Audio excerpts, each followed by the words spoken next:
hindi man pwedeng sagutin nino man bukod sa tao mismo.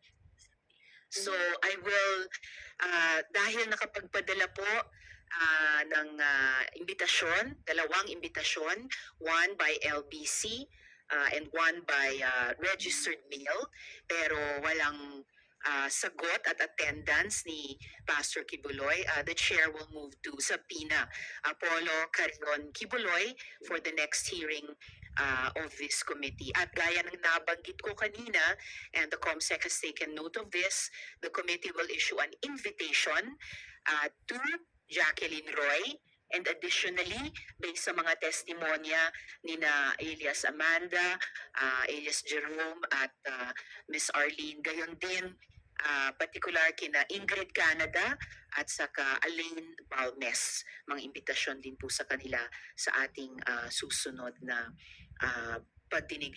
A quick question though, since we're talking about the absence of Mr. Kibuloy in this hearing. Quick question po sa Bureau of Immigration natin. So, Attorney Tansinko, Commissioner, pwede niyo po bang i-confirm kung nandito pa po ba sa Pilipinas si Pastor Apollo Kibuloy? Good morning, ma'am. Based on the records of the Bureau of Immigration, he's in the country, ma'am, right now.